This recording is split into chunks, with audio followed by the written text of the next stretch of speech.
La plus grande de nos richesses ne se mesure pas en millions. Nous vous faisons découvrir des ovnis pour vous permettre d'en devenir un, vous aussi. Sportifs, entrepreneurs, artistes, ils nous partagent chaque semaine leurs récits de véritables trésors d'informations.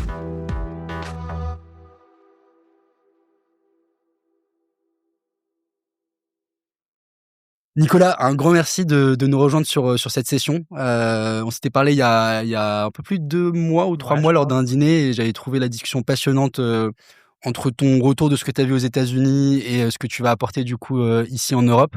Avant de passer dans le vif du sujet, est-ce que c'est possible que tu te présentes en quelques mots pour que les auditeurs sachent qui tu es? Ouais, bien sûr. Merci déjà pour l'invitation dans ce super studio.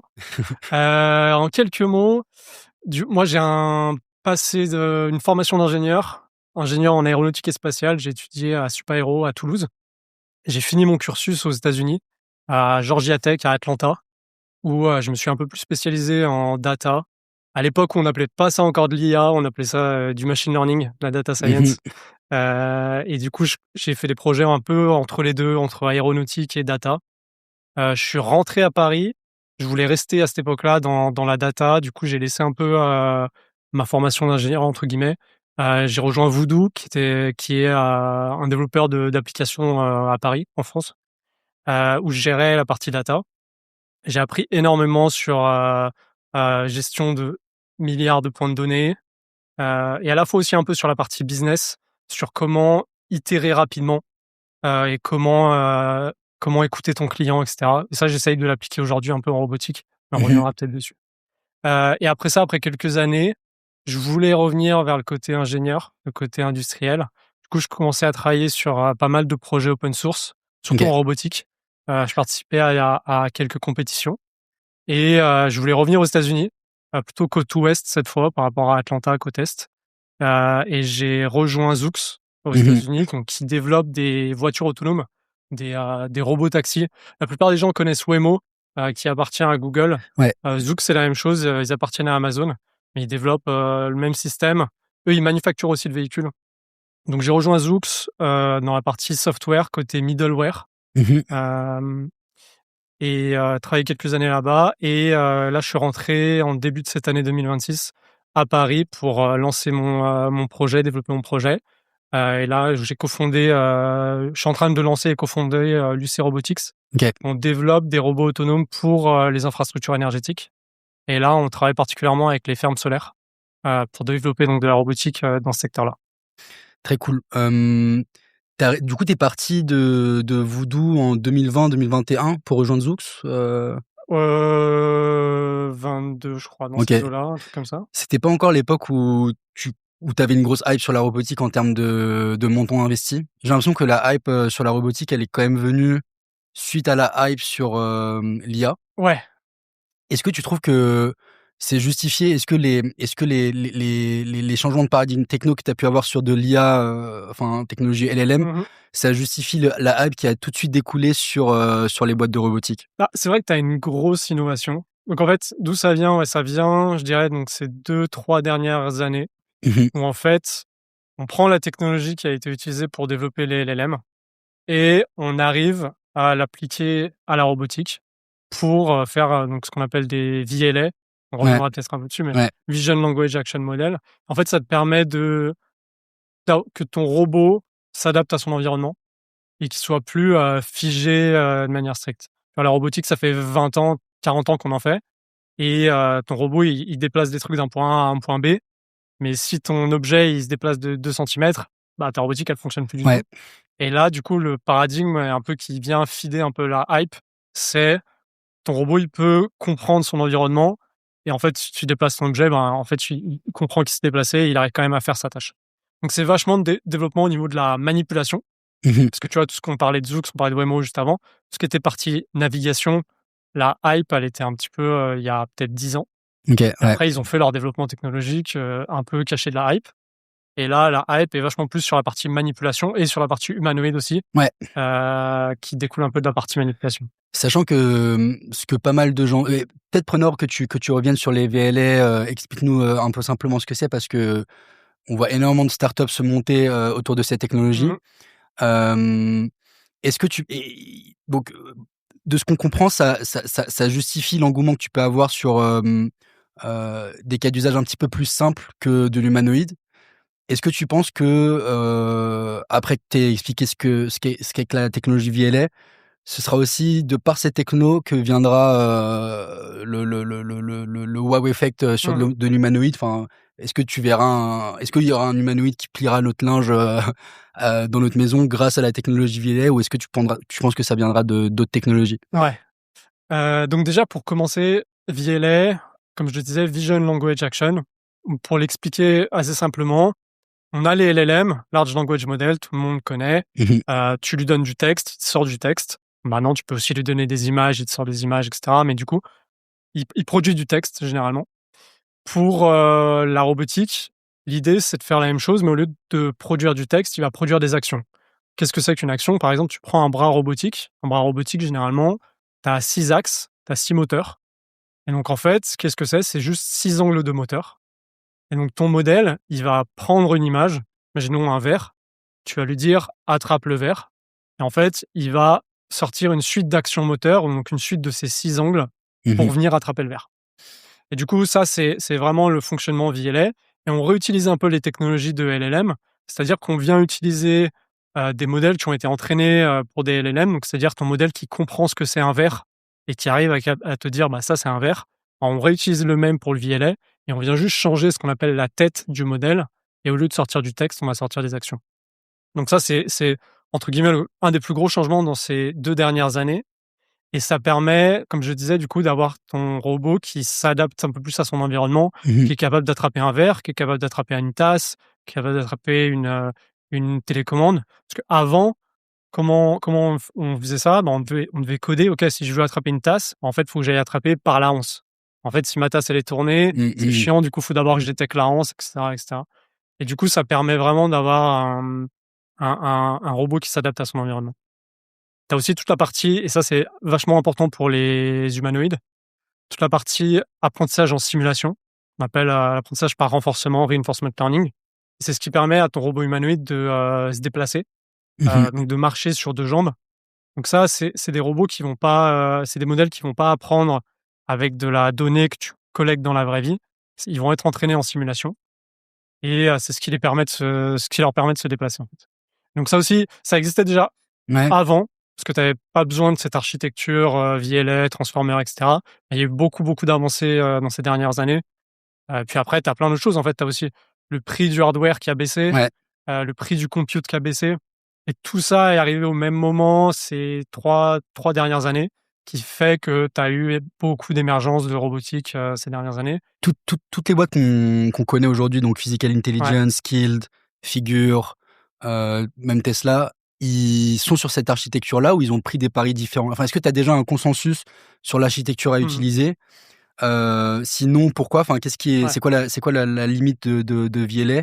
Et aussi, c'est quoi les autres architectures qui pourraient faire sens?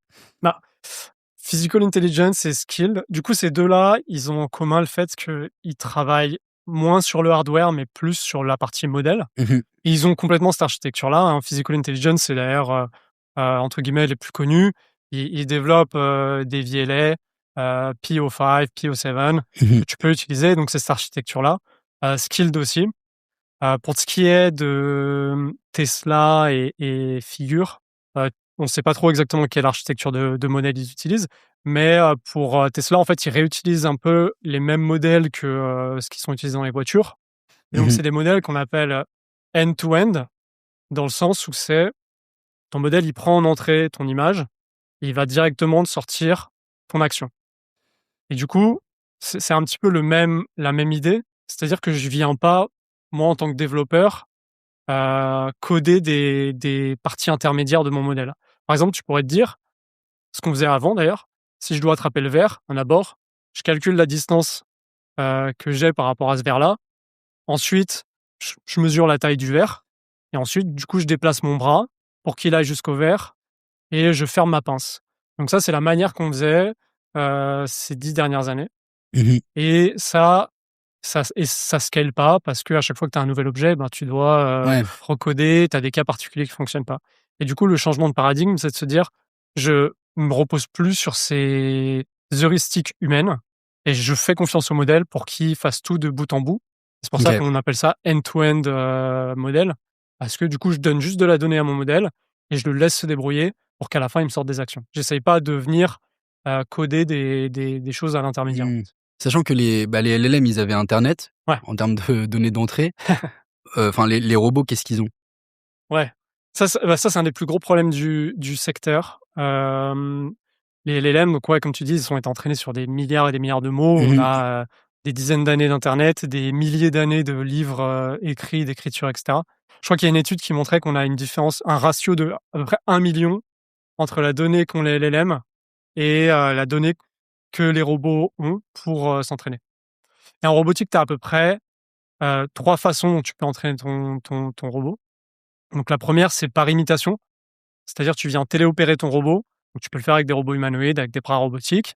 Tu viens contrôler à distance ton robot et tu viens collecter de la donnée comme ça. Mm. Donc, ça, c'est le premier par téléopération. Le deuxième, c'est par simulation. Donc là, tu n'as pas forcément besoin de hardware. Tu répliques l'environnement dans lequel ton robot va travailler en simulation.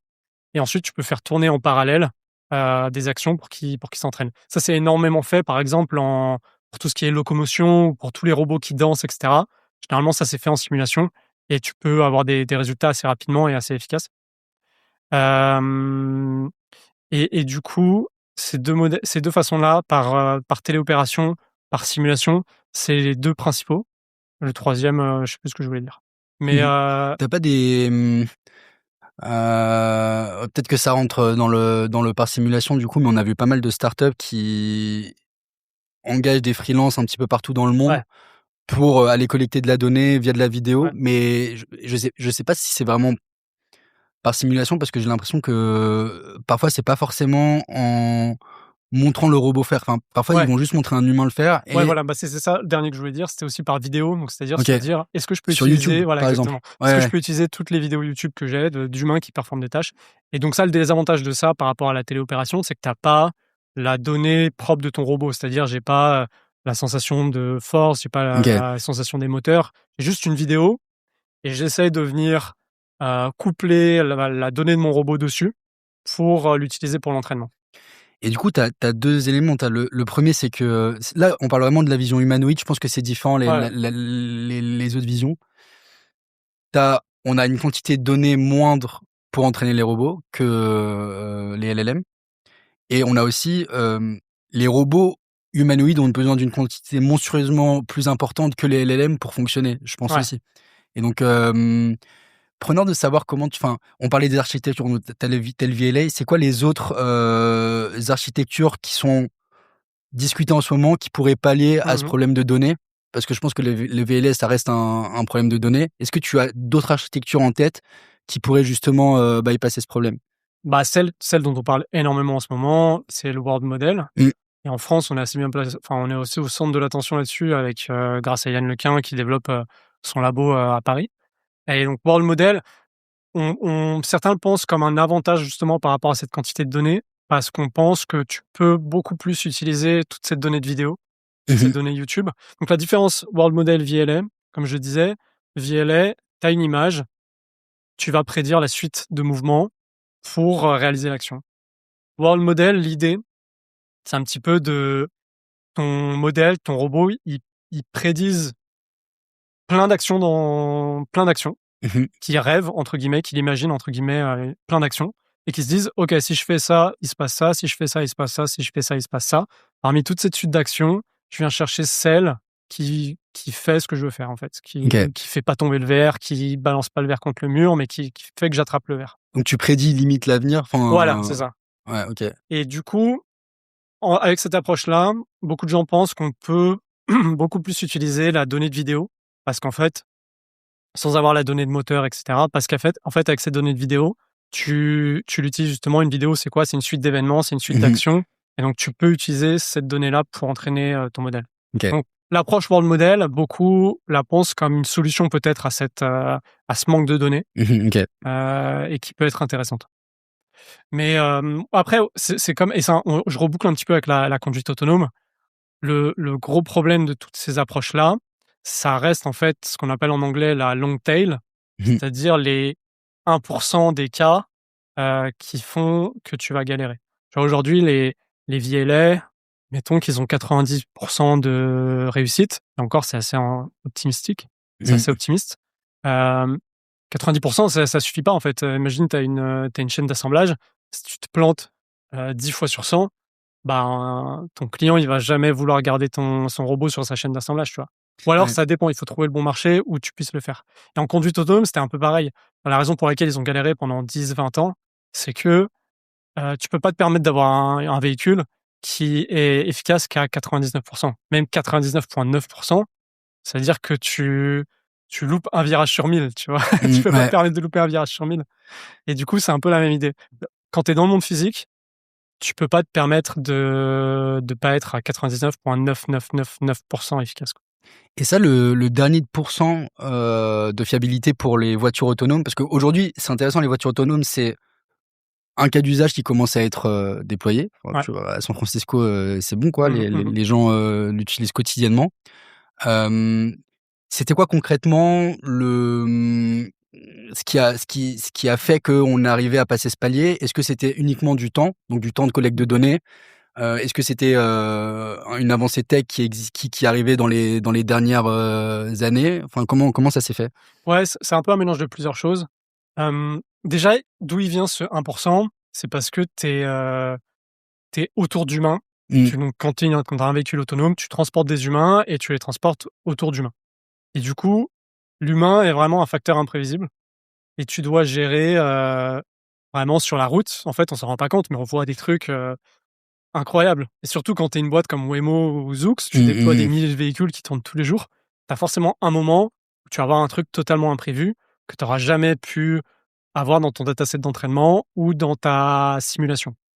OK. Du coup, il faut que ton modèle, il puisse, réagir à l'imprévu. Et ça, en fait, généralement, c'est impossible. Les modèles, ils ne font que ce pourquoi ils ont été entraînés. Du coup, c'est un mélange de plusieurs choses. À la fois l'augmentation de la simulation et de la qualité de la donnée de simulation. OK. Maintenant, tu as des boîtes comme Nvidia qui te proposent de générer des milliards d'heures de vidéos et en fait, tu peux générer, des choses qui n'existent pas forcément dans la vraie vie, tu vois? Je peux te dire: «OK, là, si ma voiture, elle roule sur les Champs-Élysées et qu'il y a un éléphant qui traverse la route, qu'est-ce que je fais et comment je dois réagir?» Du coup, tu peux prévoir plein de scénarios, tu peux les générer artificiellement, ces scénarios-là.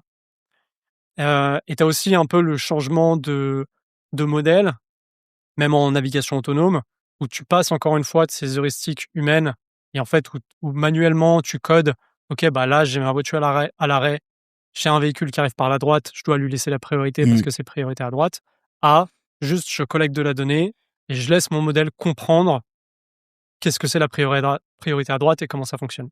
Et OK. du coup, ça aussi, ça aide vachement, sur la résolution de l'imprévu. Parce qu'en fait, ton modèle va peut-être comprendre quelque chose qu'un codeur humain n'aurait jamais pu, coder, manuellement dans son code, en fait. Est-ce que tu vois ces boîtes-là, donc Waymo, Zoox, aller dans la course à l'humanoïde aussi? Non, en fait, c'est déjà difficile. Je pense que c'est déjà suffisamment difficile. Sur la voiture Ouais, autonome? ouais, sur la Ouais. voiture autonome. Je pense qu'aujourd'hui, la voiture autonome, c'est vraiment la technologie la plus compliquée, au monde. Et c'est même plus facile, je pense, de faire atterrir une fusée à la verticale que de faire une voiture autonome 100% autonome parce qu'en fait, vraiment, l'humain est tellement imprévisible. Mmh. Alors que la fusée, théoriquement, ton air fonctionne toujours. Alors, c'est pas facile, hein, on est Mmh d'accord. mh. Mais à partir du moment, en fait, où tu as la notion d'humain dans ton équation, c'est très, très compliqué. Donc je pense pas qu'ils vont le faire. Mais après, tu vois, tu as un exemple comme Tesla, où justement ils essayent aussi de Ouais. réutiliser, les technologies et de dire: «OK, je commence à développer un modèle pour ma voiture.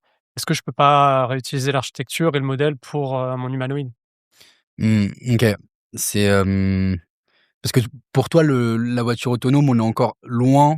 Enfin, moi, Ouais. après avoir passé un petit peu de temps là-bas, j'ai l'impression enfin, c'est là maintenant, enfin, ça arrive tout de suite. Mmh. Toi, selon toi, ils ont encore une grosse marche à franchir? C'est là maintenant, mais donc tu sais, tu as les différents niveaux d'autonomie, Mmh. du véhicule de L1 jusqu'à L5 et L5, c'est vraiment le véhicule autonome. Tu le largues n'importe où et en fait, il peut rouler et cetera. Aujourd'hui, on est encore au niveau d'autonomie, L3, L4, je crois, où tu dois au préalable, cartographier ton environnement où ta voiture, elle opère dans un environnement qu'on appelle géofencé, c'est-à-dire tu peux pas aller n'importe où. Donc Waymo, Zoox, Tesla, c'est la même chose. Tesla, le FSD par exemple, c'est vraiment fantastique. On va dire tu as 96% d'autonomie. Tu peux mesurer, tu sais, quand tu as une Tesla, tu peux mesurer ton pourcentage d'autonomie. Et généralement, les gens ils disent, bah, regarde, là, j'utilise 96-97% d'autonomie. Ouais, mais sauf que les 3 derniers pourcents, ils sont ultra durs à venir chercher.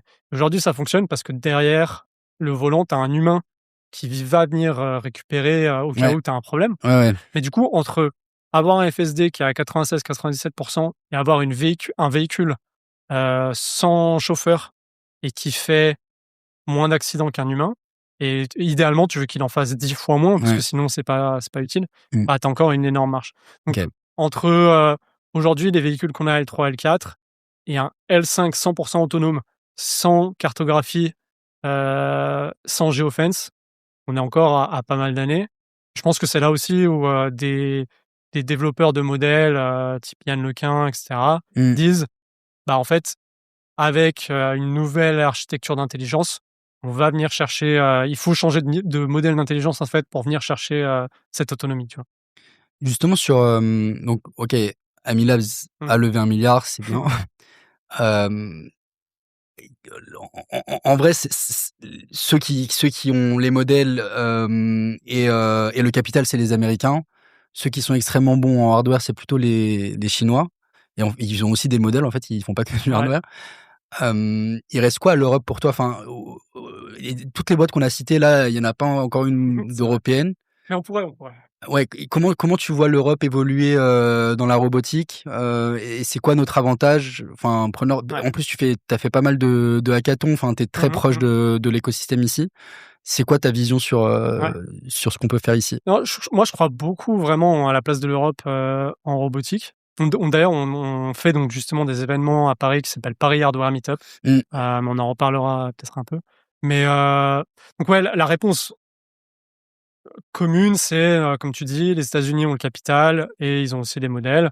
La Chine a le hardware qui est à bas coût et ils ont aussi des modèles. Qu'est-ce qu'a l'Europe? La réponse aussi commune, mais qui est vraie, je pense qu'on a vraiment des talents. Moi, les meilleurs ingénieurs avec lesquels j'ai travaillé sont européens. Et là, je reviens de Suisse, ETH Zurich, qui est une université incroyable. À Munich, il se passe plein de choses. À Paris, à Londres, il se passe plein de choses. Et vraiment, et quand tu regardes les boîtes américaines qu'on a citées également, la plupart, surtout de la partie recherche, sont dominées par des Européens. Ouais. Donc vraiment, on a vraiment des gens qui sont très, très forts, très, très compétents. Et surtout en robotique, je trouve que on a un cursus ingénieur en Europe qui est très généraliste. Généralement, les ingénieurs sortent d'école et en fait, ils ont fait de l'électronique, ils ont fait de la mécanique, ils ont fait du quantique, ils ont fait plein de trucs. À l'inverse des États-Unis où tu te spécialises très tôt. Je trouve que ça, c'est un avantage pour la robotique parce que quand tu fais de la robotique, il faut que tu comprennes l'électronique, comment ça fonctionne avec la mécanique, comment ça fonctionne avec tout ça, etc. Donc déjà, petit 1, je pense qu'on a les talents. Je pense qu'on a aussi un passé robotique qui est hyper fort, en fait. On est déjà en robotique. Si tu prends la robotique industrielle, tu regardes des boîtes comme Fanuc, enfin KUKA, ABB, toutes ces robotiques industrielles. Et en fait, on est déjà en robotique. Alors, on commence à en sortir, malheureusement. Tu vois, KUKA qui a été vendu, etc. Mais on a tout ce passé industriel parce qu'on développait des véhicules et on a énormément de connaissances en robotique. Donc, en fait, faut juste travailler à ne pas sortir de la robotique et à s'appuyer sur ce qu'on a déjà. Toi, enfin, du coup, l'aspect talent, c'est la raison qui a fait que tu as voulu monter ta boîte de robotique ici en Europe? Parce qu'en fait, tu aurais pu la monter à SF. Comment justement ce dont on vient de parler, ça a influencé ton choix de construire ici? Non, principalement les talents. Autre chose aussi, tu sais, on parle un peu de souveraineté, etc. Nous, on s'intéresse très particulièrement aux infrastructures énergétiques. Et est-ce que demain, tu vois, tu aurais des robots chinois qui viennent inspecter tes centrales nucléaires, qui viennent inspecter tes fermes solaires? Je pense pas. Et donc, c'est pour ça que je trouve que c'est super important de développer de la robotique européenne. Donc, à la fois cet aspect talent, à la fois cet aspect souverain. C'est aussi un mode de vie. Moi, quand je suis parti aux États-Unis, je savais que c'était temporaire. Ah, ok. C'est pas une culture avec laquelle je m'identifie particulièrement, alors qu'en Europe, c'est une culture avec laquelle je m'identifie. Donc aussi, d'un point de vue personnel, je pense que c'était intéressant de le faire en Europe. Après, je pense qu'il faut pas, quand on parle de souveraineté, ça veut pas dire qu'il faut vivre en autarcie et qu'il faut rien utiliser des États-Unis ou rien utiliser de la Chine, tu vois. Ouais. Je pense que c'est aussi super important, quelqu'un qui lance une boîte en Europe, de s'exposer à du capital américain et à de la technologie américaine. Je pense qu'il faut qu'on mette notre ego de côté et qu'on regarde comment les Chinois développent du hardware et qu'on apprenne de la façon dont ils font. Et donc, en fait, je pense que c'est pas parce que tu te dis, OK, je fais une boîte en Europe qu'il faut te dire, je vais acheter les vis que je mets dans mon robot en Europe, tu vois. Donc, mais je pense que c'est aussi important de venir développer ici. Et je pense que très longtemps, l'argent VC est allé sur des plays software où les fondateurs européens étaient obligés d'aller aux États-Unis pour vendre parce que le marché était quand même plutôt là-bas. Je crois que c'était 70% des achats en software, c'était aux États-Unis, et après 30% autre part. Là, ce qui est intéressant, tu as raison sur des sujets industriels globalement, mais aussi sur de la robotique, c'est que ton marché, il est en Europe. Enfin, t'as pas besoin de partir aux États-Unis pour vendre. Les gens vont acheter ici. On a des gros sites industriels. Ouais, ça reste un marché intéressant et même, enfin, mondialement, je pense que maintenant, aujourd'hui, il faut que tu te dises, quand je développe mon produit, comment je fais pour le vendre mondialement. Je pense pas qu'il faut te dire, OK, je développe ma boîte aux États-Unis, donc en Europe, et du coup, donc je veux le vendre en Europe. Ouais. Je pense qu'il faut dès le départ te dire, OK, comment je vends mondialement. Mais c'est vrai que tu as ce biais-là, par contre, et ce qui est encore plus vrai à San Francisco, tu as un énorme biais software. Donc quelqu'un qui va faire de la robotique à San Francisco, 90% du temps, il va réfléchir, OK, comment je peux développer la brique software de robotique. Et tu as peut-être un peu moins cette peur du hardware, ou en tout cas moins cette hype du software en Europe. Et du coup, tu trouves beaucoup de gens qui veulent travailler sur du hardware, veulent travailler là-dessus. Et tu vois, par exemple, et surtout moi je viens de l'aéronautique, tu prends un truc comme Airbus, qui s'est développé dans les années 70. Et à l'époque, tu vois, on se disait pareil, pourquoi faire de la compétition à Boeing? En fait, je pense que le raisonnement, il est à peu près pareil aujourd'hui. Il faut qu'on développe un Airbus de la robotique ou une filière de robotique comme on a une filière aéronautique. Et en fait, c'est tout à fait possible, comme c'était le cas en 70. Tu vois. Et tu penses que si l'Europe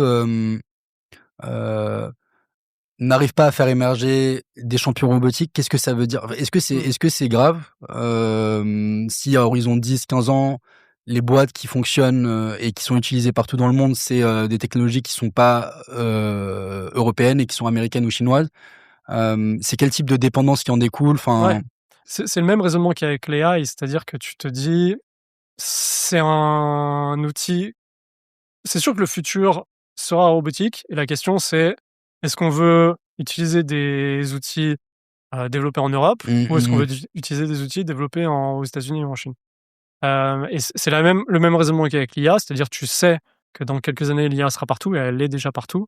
Et est-ce que tu veux avoir une souveraineté au sens de un levier? Parce qu'en fait, si tes infrastructures énergétiques elles sont gérées par des robots qui sont américains ou chinois, en fait, tu as un problème de levier et une dépendance militaire, stratégique, politique, etc. par rapport à ces pôles-là. Mais c'est intéressant parce que sur le cloud, au final, on utilise, on est sur du cloud américain. Sur de l'AI en soi, la plupart des consommateurs, ils sont sur des modèles américains. Et je me demande aussi si sur la robotique, ça va suivre le même schéma où en fait tu rentres par de l'habitude consommateur. Donc en fait, le consommateur, il s'en fiche à peu près de où est-ce qu'il achète. Il veut juste le meilleur produit. Comment tu vois et après on pourra peut-être passer au fireside question parce que mais preneur de savoir un petit peu toi ta vision dans 10-15 ans, ce sera quoi les cas d'usage robotiques qui vont devenir vraiment mainstream, utilisés par tout le monde? Est-ce que ce sera des cas d'usage B2C? Est-ce que pour toi ça va d'abord arriver par du B2B? Preneur d'avoir ta vision. En robotique, tu sais, ils parlent des 4 D en anglais. C'est dull, dirty, dangerous et dear. Donc en gros, la robotique, elles cherchent à automatiser ce qui est répétitif, ce qui est dangereux, ce qui est «sale» entre guillemets et ce qui te fait dire généralement les gens oublient celui-là, mais ça veut dire, faire des économies de coûts. C'est-à-dire si je mets un robot, ça me coûte moins cher que mettre, 3 humains, tu vois? Ouais. Par exemple. Et donc je pense que c'est vraiment autour de ces 4 D que tu vas avoir un développement de la robotique. OK. Donc je le vois et tu le vois déjà aujourd'hui. Je pense dans les mines, par exemple, tu vas avoir des camions autonomes, des pelleteuses autonomes, donc tu as énormément de choses qui est fait là-dedans. Mmh. Dans l'agriculture, et tu vois les tracteurs aujourd'hui, même les tracteurs qu'on a aujourd'hui, c'est déjà entre guillemets «des robots», tu vois? Tu as déjà il y a un contrôle satellite, et Mmh. cetera et cetera. Donc de passer de ça à vraiment un tracteur 100 autonome, on n'est pas très loin, on l'est déjà. Donc pour moi, c'est vraiment toutes ces tâches répétitives, dangereuses, sales, heu et «sales» vraiment entre guillemets, mais où tu as la robotique d'ici l'horizon 2030 et même d'ici aujourd'hui. OK. Là où je crois un peu moins, à la robotique justement, c'est un peu plus cet aspect B2C, OK. parce que, comme je le disais tout à l'heure, à partir du moment où tu fais rentrer l'humain dans ton équation, tu as trop de champs des possibles et trop d'imprévisibilité, en fait. Si tu as un robot aujourd'hui, si on avait un robot humanoïde, ici, en fait, comment est-ce que ton robot va prédire tes mouvements, prédire tes réactions et cetera? Je pense que on d'ici 2030-2036, on sera pas encore au niveau des robots qui vont interagir avec les humains, donc il y a beaucoup de robots qui se font en l'aide à la personne, Mmh. personnes âgées, et cetera. Je pense qu'on n'y sera pas encore et la question, elle se pose sur les humanoïdes aujourd'hui, tu vois? Si tu as un robot qui vient chez toi, comment est-ce que tu t'assures que, tu pas de enfin, il blesse pas tes enfants, par Mmh, exemple, et cetera? mmh, mmh. Je pense que ça on va être exposé à ce genre de questions dans les prochaines années.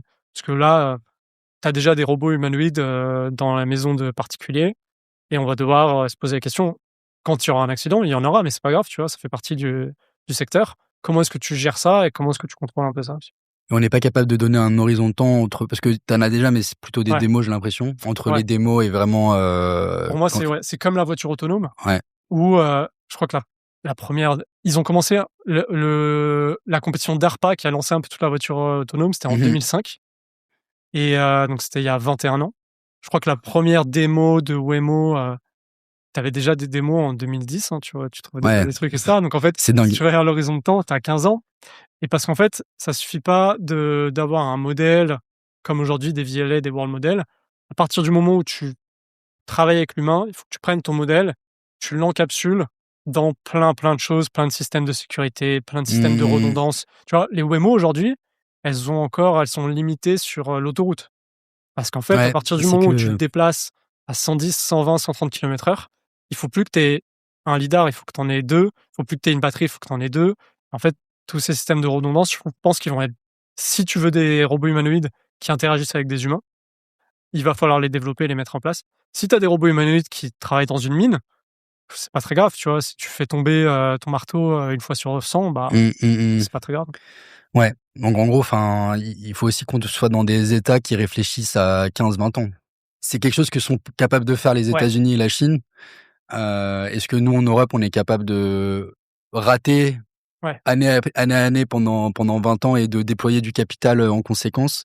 Je pense Heu, qu'on en est capable, mais on l'a fait avant et tu vois, si je reprends le parallèle avec Airbus, c'était pareil. mmh, C'est des carnets de commandes qui viennent des États et qui disent: «Bah, là, en fait, je veux une aviation, je veux des avions» et donc je passe commande, je passe des carnets de commandes et je prévois, sur mes 10, 15, 20 prochaines années, ce développement-là. Tu vois, on le connaît très bien en France avec le développement du nucléaire. Je ouais, pense qu'on l'a fait dans oui, le passé ouais, et je pense qu'il faut qu'on le fasse aujourd'hui et tu entends ça de plein d'entrepreneurs qui disent: «On veut un plan à plus de 5 ans, à 15, 20 ans». ouais, En effet, je pense que c'est super important pour, développer l'innovation d'avoir, en fait, une commande, une vision qui est indépendante de la vie politique ouais, un et qui paquebot est ouais, qui c'est ça. dévie pas de sa trajectoire, ouais.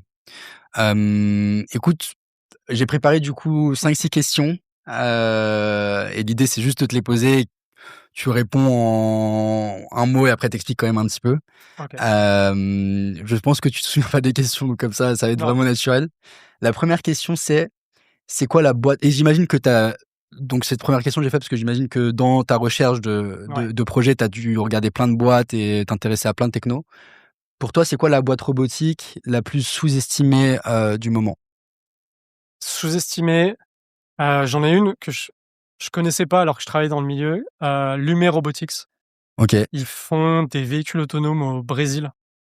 Et ils ont une flotte de véhicules autonomes, surtout industriels. Ils ont des camions autonomes. Ils ont fait ça avec vraiment très peu de capital. Je les ai découverts il y a pas très longtemps. Ils ont levé combien, tu sais? Ils n'ont pas levé énormément. Ils ont été fondés en 2019. Et je dirais grand max 2 millions. Et ouais, je les ai découverts il y a pas longtemps. Leur communication est principalement en espagnol, donc ce qui fait qu'ils sont assez inconnus. Mais donc voilà, je dirais la plus sous-estimée, c'est celle-ci. En tout cas, la plus inconnue. Et ça, c'est parce que tu as regardé la techno et la commercialisation. Enfin, qu'est-ce qui te fait... Ouais, au cours d'événements, Ok. J'ai rencontré des gens qui travaillaient là-dessus. Ok. Et c'est entre guillemets une grosse boîte. Enfin, en tout cas, dans le sens où ils ont développé. Ouais, je vois, ils ont des clients un peu Et partout, tu vois, la Arcelor. technologie, c'est du même niveau que du Waymo, du Zoox, Ok. du Tesla. Mais Donc, ce que tu dis, c'est qu'on n'est pas obligé de lever 1 milliard d'euros. Exactement. Ok. C'est quoi le plus dur entre les mains ou le cerveau pour la robotique? Je pense le cerveau. Les mains, c'est quand même hyper compliqué. Mais t'as beaucoup de boîtes qui en font en ce moment. Surtout, là, t'as Mimic qui a sorti sa main aujourd'hui. Ouais. Et t'as vraiment beaucoup de boîtes qui font des mains. T'en as beaucoup moins qui font un cerveau. En tout cas, un cerveau qui fonctionne bien. Ok. Et pour arriver à faire en fait quelque chose d'utile, c'est plus dur de faire un cerveau utile que de faire une main utile. Ouais. Ok. C'est quoi la démo qui t'a le plus bluffé cette année? Cette année, Mimic, je pense. Ouais, Mimic. Aujourd'hui, du coup Non. Quand j'étais en Suisse il y a pas très longtemps. Ah oui. Ok. Et Mimic, je trouve le hardware et le software est vraiment impressionnant quand tu vois un gars avec un Vision Pro qui téléopère les mains. En plus, moi, j'avais vu leur vieux hardware qui est vraiment assez impressionnant. Et après, sinon, en fait, la voiture autonome, c'est aussi impressionnant dans le sens où tu t'en lasses très vite. Et du coup, tu prends une Waymo, la première fois, t'es ébahi. Et la deuxième fois, en fait, t'es sur ton téléphone et tu t'es dit, ouais, bah, c'est bon, je suis dans un véhicule, il me conduit, tu vois. Et en fait, je trouve que ça montre à quel point ça marche bien et à quel point ils sont forts. C'est que ça rentre dans ta vie dès le deuxième ou le troisième coup, tu vois. C'est vrai. Celle-là, je te la pose, mais si t'es pas à l'aise, on pourra couper la question. Pour toi, la boîte qui vaut 0 dans 5 ans, mais que tout le monde en sens. Non. En plus, en vrai, je pense pas qu'il y en ait. Parce que je pense déjà le marché se trompe assez peu. Et tu vois, tu vas pas encenser. Enfin, qui vaut 0 dans 5 ans, je pense que c'est impossible. Et t'as aussi, en fait, le hardware et la robotique sont tellement compliqués que généralement, les gens qui s'y mettent et qui font ça, c'est pas des gens bêtes et c'est pas des gens qui travaillent là-dessus par opportunisme. Tu vois, tu pourrais penser, par exemple, la crypto ou le software, tu peux te dire, OK, en fait, il y a plein de projets, c'est fait pour lever de l'argent et pour disparaître ensuite. Là, vraiment, l'effort qu'il faut mettre pour faire une démo est tellement grand que... c'est des passionnés. Enfin, et c'est ça, c'est des passionnés, c'est des gens qui ont autour d'eux déjà une équipe qui est vraiment construite. Donc, je pense vraiment pas qu'il y a une boîte aujourd'hui que tout le monde en sens qui vaudra 0, qui va baisser en valeur sûrement. Mais oui, parce que quand je dis tout le monde en sens, c'est des boîtes qui ont levé plusieurs milliards et tout. C'est pas des boîtes qui ont levé 2-3 millions. T'as raison, je pense qu'ils auront le cash pour pouvoir réajuster. Ça, en fait, tu peux pivoter et toujours faire autre chose. Et en fait, si tu sais faire un humanoïde, derrière, tu sais faire autre chose. En fait. C'est quoi ta conviction robotique que personne ne partage? J'ai une conviction un peu de niche. Rust, le langage de programmation en robotique. Moi, j'utilise ce langage-là. C'est un peu une secte. C'est un peu la secte des gars qui utilisent Rust. Et les autres utilisent quel langage? C++, qui est vraiment l'historique. Donc ça, c'est un peu ma conviction de niche. Et sinon, je dirais... Attends, et pourquoi Rust? Oula, là, on va jamais couper on va jamais couper ce podcast. Non, mais c'est à la mode, Rust aussi, un peu, en plus, en fait, en ce moment. Mais c'est vraiment efficace. Bref, je m'arrête là. Mais, et sinon, tout ce qui est autour de la téléopération, c'est aussi c'est un peu un tabou, surtout en robotique aujourd'hui, quand les gens font des démos. Si c'est téléopéré, ils vont pas mettre que c'est téléopéré, c'est un peu caché, ou les gens vont critiquer, ils vont dire « Ah, mais ça, c'était téléopéré, etc. » Et moi, je trouve que la téléopération, c'est pas de la triche. En fait, quand tu parles à tes clients, eux, ils s'en foutent que ça soit téléopéré. si la tâche, elle est faite, elle est faite. Ouais. Et du coup, je trouve que si tu arrives à utiliser la telle opération, en fait, et à l'assumer et à développer aussi une partie de ton business autour de ça, c'est ce qui te permet de collecter de la donnée, entraîner ton modèle, tout en déjà délivrant de la valeur pour tes clients et en générant du revenu. Et du coup, je pense qu'il faut vraiment pas en avoir honte et l'assumer, que ça soit auprès de tes clients ou Sachant que j'imagine que les clients, ils sont peut-être rassurés aussi que tu puisses reprendre la main avec un humain. Exactement. Mais après, tu as des secteurs où c'est plus compliqué. Tu vois, tu prends Neo, OneX, eux, ils l'ont assumé aussi en disant on développe un humanoïde chez vous, mais il est téléopéré. Mais dans ce cas-là, du coup, tu as des problèmes de privacy, etc. etc. Donc, c'est pour ça, encore une fois, quand tu commences à faire du B2C, tu peux peut-être un peu moins assumer cet aspect téléopération. Et je pense vraiment que tu as aujourd'hui plein de choses à construire et à faire avec un modèle autonome qui n'est pas 100% parfait. Et en fait, justement, en utilisant cet aspect téléopération pour déjà générer de la valeur. Ok. Écoute, on est bon. Ouais. Franchement, je pense que on a pas mal de choses à digérer. Tu veux finir sur quoi? Enfin, est-ce que tu as un insight particulier que tu veux délivrer à l'audience? Ou est-ce que tu penses qu'on a déjà tout traité? Non, je pense qu'on a discuté de plein de choses. En fait, c'est vraiment un secteur passionnant où tous les jours, il se passe des nouvelles choses. Tu vois, là, on a dit des choses. La semaine prochaine, ce sera peut-être des nouvelles choses à dire. Et moi, j'ai choisi ce secteur-là. Quand je suis revenu vers l'ingénierie, je suis tombé amoureux de la robotique parce que c'est un secteur où j'ai l'impression de pouvoir apprendre pendant les 50 prochaines années. Et en fait, c'est tellement compliqué, c'est tellement vaste. Et il y a tellement d'innovations que tu te dis, mais en fait, je peux faire de la robotique aujourd'hui et je peux en faire pendant mes 50 prochaines années, tu vois. Donc, Tu vois, des gens qui sont biaisés dans le secteur, enfin, surtout des gens tech, du coup, qui tombent peut-être trop amoureux d'une techno et qui s'attachent trop à une architecture et qui n'arrivent pas à être, tu vois, à aller au-delà de cette architecture. Ouais. T'as plein de gens qui, et ça, c'est le piège classique, mais en robotique ou dans n'importe quelle tech, je pense, c'est de développer ta tech, ensuite de trouver un fonctionnement. Je suis vraiment preneur, et tu vois, j'en parlais tout à l'heure de mes apprentissages chez Voodoo aussi, de parler à ton client et de connaître et de comprendre ce qu'il veut.